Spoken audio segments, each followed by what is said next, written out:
Hello, ladies and gentlemen. I have today part 2 of my topic, the matching attributes between Allah and Satan in the Quran. So I will point, as I said in the first part, at the words which have been on purpose wrongly translated to divert people's attention, as well as I will point at the words added in the English translation, which they don't exist in the original Arabic script. And please give an attention to the ways the translator was using by playing with words to give an acceptable meaning for the Arabic script. So the translation is, of course, from Arabic Islamic resources. So we talked in the first part about 6 attributes, matching attributes between Allah and Satan in the Quran. And today we will continue with these attributes. So let me first share the screen with you and make the screen bigger. Today we reached the attribute number 7, which is sender of abomination. So let's see Surah Al-An'am and read together the verse number 125. Al-An'am means the cattle. So, whomsoever Allah wills to guide, He makes His heart wide open for Islam. And whomsoever He wills to let go astray, He makes his heart stray and constricted, as if he were climbing to the sky. In this way, Allah lays abominations on those who do not believe. Here, we have 2 wrong translations because the word sadr means chest and not heart. And the other word is climbing. It's also wrong translated because in Arabic it's written yasa'adu, which means ascend. So we see that Allah lays abomination on those who do not believe. Now we move to the next surah and we read in verse number 90 from Surah Al-Ma'idah, which means the dining table, and see if the Satan do the same thing. Believers, intoxicants, games of chance, idolatrous sacrifices at altars, and divining arouse are all abominations, the handiwork of Satan. So turn wholly away from it that you may attain to true success. You see here, Satan also is doing the same job as Allah do. He is making abominations upon the people. It's the handiwork of Satan. So now we go to another surah, to verse number 100 from Surah Yunus. Yunus means it's the name of the prophet Jonah in Arabic. It's not for any soul that it should believe, save with Allah's will, and He layeth the abomination upon those who reflect not. So here is the translation is wrong because it's not reflect. The word ya'qalun in Arabic means understand. So you see again, He layeth the abomination. Who? Allah. So now we move to the 8th attribute, sender of resentment. So let's read in Surah Al-Baqarah in verse 59 to see what Allah do. In the verse number 59, Al-Baqarah means the cow. I'm sorry, I wanted to read in Arabic. Okay, but the wrongdoers changed the word from that which had been told to them for another. So we send upon the wrongdoers pestilence from the heaven because they strayed. Here, he used the word strayed, but it's wrong because for this word fisk, what he wrote in Arabic, it means debauched. And this word rijs is also debauched. And we here refers to Allah because He is the speaker here. And as I said, he's adding some words, and here he was adding sentence to give an acceptable meaning for the Arabic script. They went out of the way of Allah do not exist in the original script. So let us move to the next verse, number 162 from Surah Al-Araf. Al-Araf means, in the Islamic interpretation, it's a fence between hell and heaven. But those of them who did wrong changed the word that had been spoken to them for another saying, so we sent down upon them torment from heaven because of their wrongdoing. We here is referring to Allah, because Allah is speaking here. And you see now he's sending another type of resentment, which is torment. Okay, let us move now to another verse, and let us see if Satan do the same thing. In Surah Al-Anfal, the verse number 11. Al-Anfal means the precious booty, especially when women are included in. So remember, when he overwhelmed you with drowsiness, giving security from him, and sent down upon you water from the sky, that he might purify you thereby, and take away from you the whispers of Satan, and that he might fortify your hearts and steady your footsteps thereby. So for the same word, which is rijs in Arabic, which means resentment, is using different word by Satan, because it's really not whispers. It's not whispers. It is resentment. So let's now move to the ninth attribute, which is revealer, and let us see the verse number 7 from Surah Al-Anbiya. Al-Anbiya means the prophets. And we did not send before you any but men to whom we revealed. If you do not know, ask the owners of the remembrance. Between brackets, continuous dhikr. According to the Islamic scholars, they interpretate dhikr, people of Holy Book. It means Jews and Christians. We here refers to Allah because Allah is the speaker here. So you see here, Allah is revealing to men. Now let us move to Satan to see if he also reveals. So we read in Surah Al-An'am, the verse number 121. Al-An'am means the cattle. And do not eat of that on which Allah's name has not been mentioned. And that's most surely fisk. And most surely that Satan's reveal to their friends that they should struggle with you. And if you obey them, you shall most surely be associators. So he is now putting fisk here, the Arabic word, which means debauchery. And the word struggle is wrong, because the word yujadil in Arabic means argue. So you see now, Satan can also reveal. He's revealing to people. Now let us move to another verse in Surah Al-An'am, the verse number 112. Al-An'am, as I said, the cattle. So it's about Satan too. And thus we have made for every prophet devils from mankind and jinn, an enemy, inspiring to one another decorative speech and delusion. And if your Lord had willed, they would not have done it. Therefore, leave them and that which they forge. So he's using now by Satan another word as by Allah. For the same word yuhi, he is now using inspiring. You see, it's exactly like what I told you at the beginning. And they are translating wrongly on purpose to divert people's attention. So inspiring here is wrong. The correct translation is revealing. So you see, Satan also reveals. He reveals.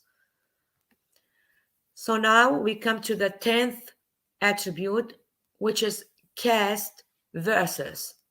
So we read in Surah Al-Baqarah, verse number 106. Al-Baqarah means the cow. Whatever a verse do we abrogate or cause to be forgotten, we bring a better one or similar to it. Do you not know that Allah has power over all things? We here refer to Allah because He's the speaker here. So now we move to the other verse from Surah Al-Hajj, which means pilgrimage, the verse number 52. It says, "And we did not send before you any messenger and prophet, but when he framed a desire, Satan cast into his wish. But Allah abrogates that which Satan throws in. Then does Allah make firm his verses, and Allah is all-knowing, all-wise." So I have to make a stop here. I want to explain to you why this verse is in Quran. Because here, Satan cast into Muhammad's wish.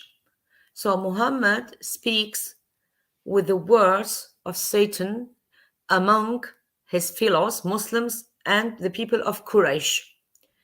And the words what Satan cast into his wish was about fetish intercession or is hoped. It means you can put your hope on fetish intercession.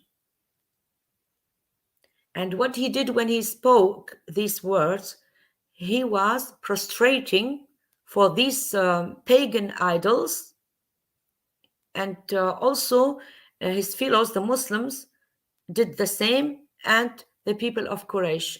They prostrate to these pagan idols.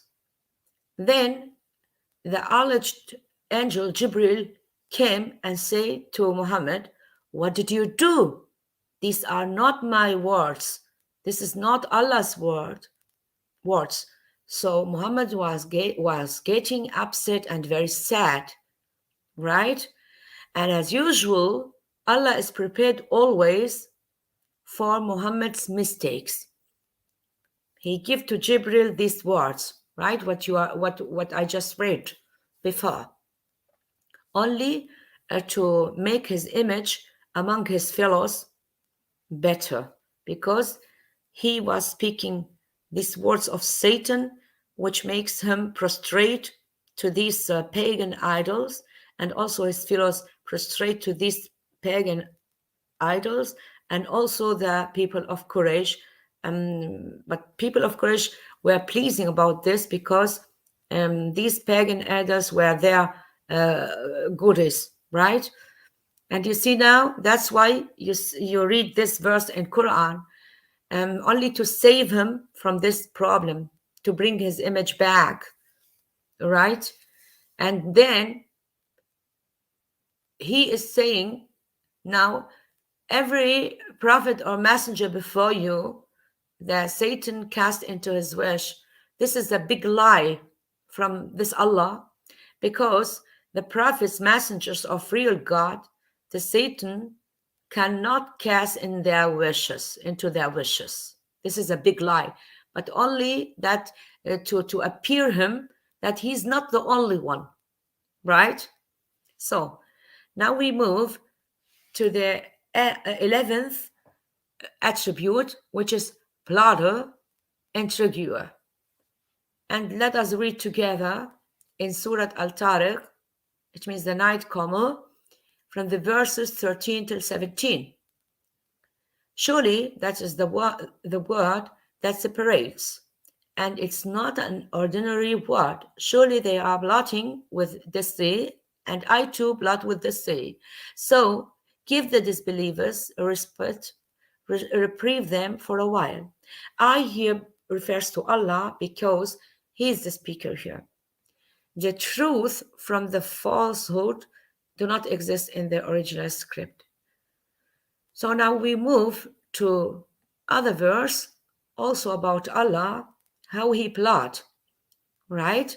And we read in Surah Al-Qalam, which means the pen, in verse 45. And I am giving them time. Surely my plot is severe. You see?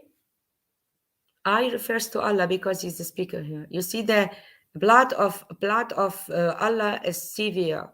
Now we move to Satan and see if he also has blood. So in Surah Al-Nisa, which means the women, in the verse number 76, those who believe fight in the way of Allah, and those who disbelieve fight in the way of the Taghut. Fight therefore against the friends of the Satan. Surely the blood of Satan is weak. So you see both of them, Allah and Satan, having blood and using this blood with mankind. To whom they who don't know what's the meaning of Taghut, because he used the Arabic word Taghut, it means juggernaut. So now we move to the 12th attribute, which is sender of obscenity, corruption, and debauchery. Let us read now in Surah Al-Isra, verse number 4. Al-Isra means the journey by night. And we decreed to the children of Israel in the book, you will make mischief in the earth twice, and most certainly you will be victorious with great superiority. So, here we have two mistakes. Mischief is wrong translation because the correct translation of the word tufsid is corrupt or spoil. We here refers to Allah because Allah is the speaker here. So, and if you understand the verse, and we decreed, it means the matter is settled by Allah that they will spoil, okay? They will corrupt because He has settled this matter. Very strange. Now we move to Surah Al-Nur, which means the light, verse number 21, and see the Satan if he can also do the same thing as Allah. O you who believe, do not follow the footsteps of Satan, and whosoever follows the footsteps of Satan, then surely he commands al-fahsha and al-munkar. And if it had not been for the virtue and mercy of Allah unto you, no one of you could have ever cleansed his soul, but Allah cleanses the souls of whom He will, and Allah is all hearing, all knowing.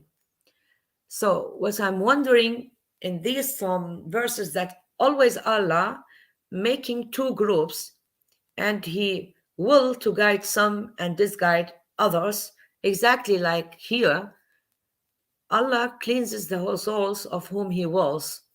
So it's reminding me here about what Jesus said. Jesus said, I have not come to call the righteous, but sinners. And also he said,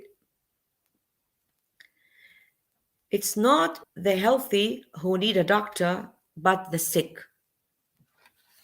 So this is, you can find it in Mark 2:17, and the other one about righteous and sinners, you find it in 1 Timothy chapter 2, verse number 4.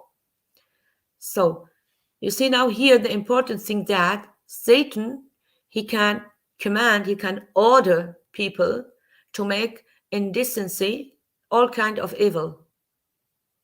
The same thing as Allah do. And you see now he's adding sentences which is written in blue just to give an acceptable meaning for the Arabic script. Because who wish to reach Allah before death do not exist in the original script. If these had not been placed into the hearts of your souls, do not exist in the Arabic original script. And that's what I mentioned at the beginning. So now we move to Surah Al-Isra, which means the journey by night, in verse number 16.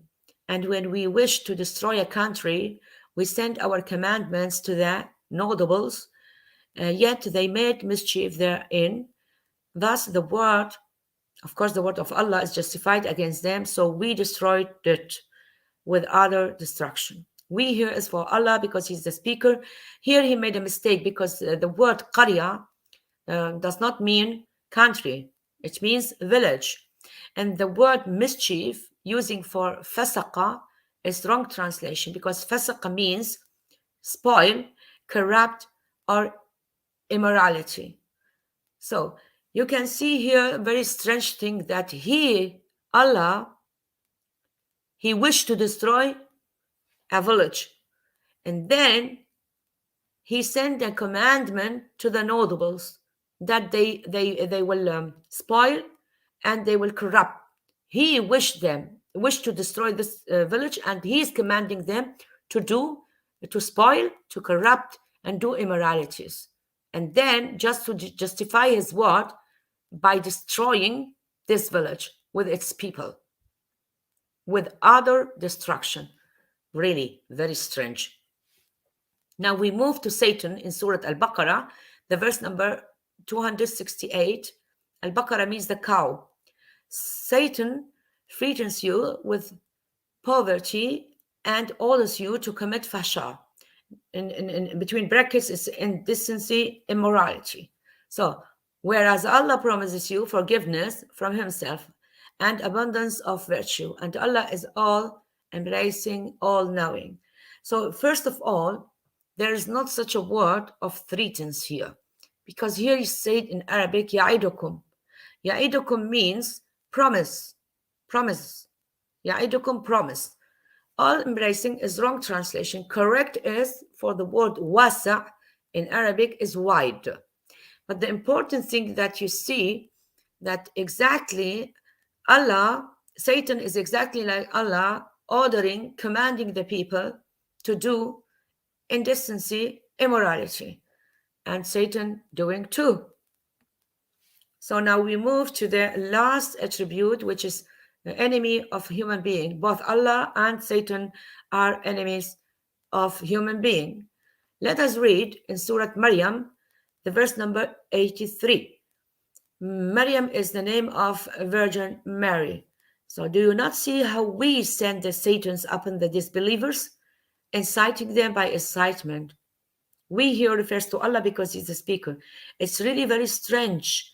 Why do you send Satan's, right, upon the disbelievers? Why don't you guide them to the right way? Why you are sending Satan's? And from the other side, you are warning them from Satan's deeds. And you are sending these Satans upon them. Okay, let us now move to the other verse, which is Allah and Satan together in Surah Al-Nisa, verse number 117 until verse 119. Al-Nisa means the women. They call upon instead of him, it means instead of Allah, none but female. Here, the writer of Quran make a mistake, and to correct their mistakes, they put between brackets idols that they name as females, right? And they do not call on anything but Satan. The persistent rebel, Allah has cursed him, means Satan. And Satan said, I will surely take from among your servants a specific portion, and most certainly I will leave them astray, and surely I will excite in them delusion, and surely I will command them, and they will slit the ears of cattle, and I will command them, so they will change the creation of Allah. And whoever takes Satan for a friend instead of Allah has surely suffered a manifest loss. So it's very strange. Really, this is very, very strange. You see how Satan can command, right? They can command the people. This is totally strange. Really, and you see how much power he has. He slit the ears of cattle, and he will command them, so they will change even the creation of Allah, right?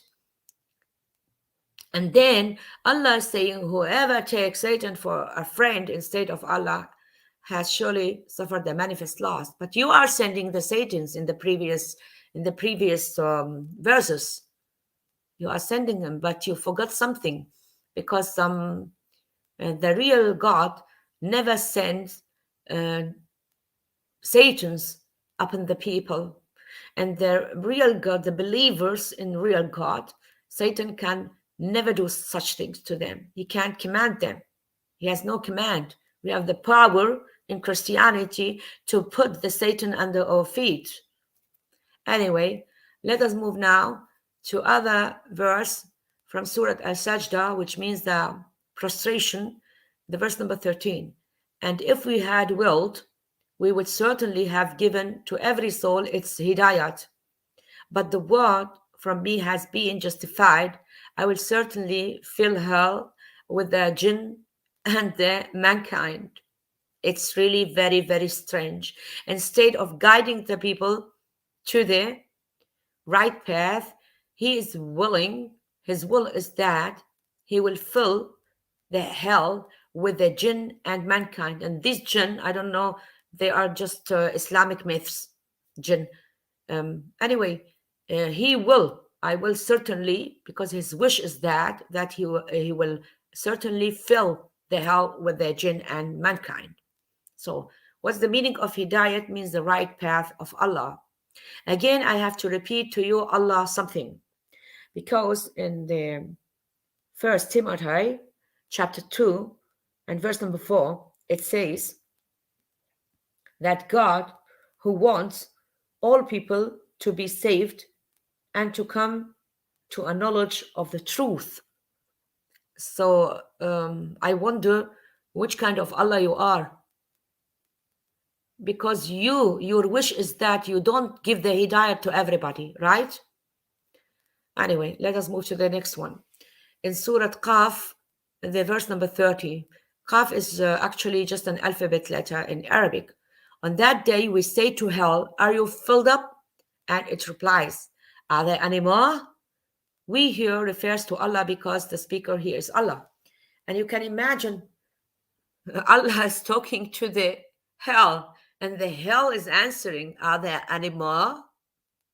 Allah is asking, are you filled up? And hell is replying, are there any more? It's really very funny. Now we have Surah Al-Nisa, the verses number 63 and 64. Al-Nisa means, as I said, the women. Allah said, leave. He's talking with Satan. Leave whoever of them depends on you, then surely he is your recompense as a full recompense, and beguile whomsoever of them you can with your voice. Steer them, shouting with your cavalry and your infantry, and be partners with them in their wealth and children, and make promises to them. Satan makes promises for them only to deceive. So first of all, to deceive is not existing in the original script. It's correct that only to be arrogant, but there's no word of to deceive. Depends is wrong translation, because the words say فَمَنْ تَبِعَكَ, it means who follows you. Beguile is also wrong translation, because the correct translation is provoke, استفز, it means provoke. So I have some questions to you all Muslims. Can you tell me if Satan is tangible? Is Satan tangible to have cavalry and infantry? And how can Satan be partner with them in their wealth and children?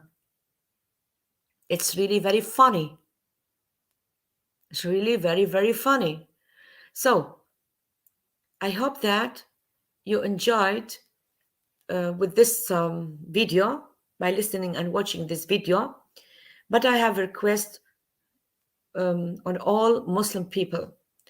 Please, please, I beg you to open your minds, your hearts, and read this Quran very accurately. Because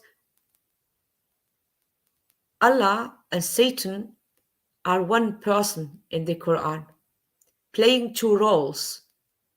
Once he is Satan and once he is Allah. And you see this Allah is dividing the people in two groups.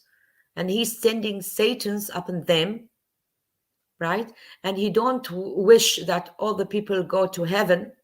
He want to fill the hell with them. So please, again, open your minds, your hearts. Ask the real God to show you the truth. because the real God, he wants that the people all be saved and not to go to the hell. So thank you very much again for your listening and watching this video. I'll be presenting more topics and Christian topics, Islamic topics. So God bless all and stay safe. Thank you very much again. Bye-bye.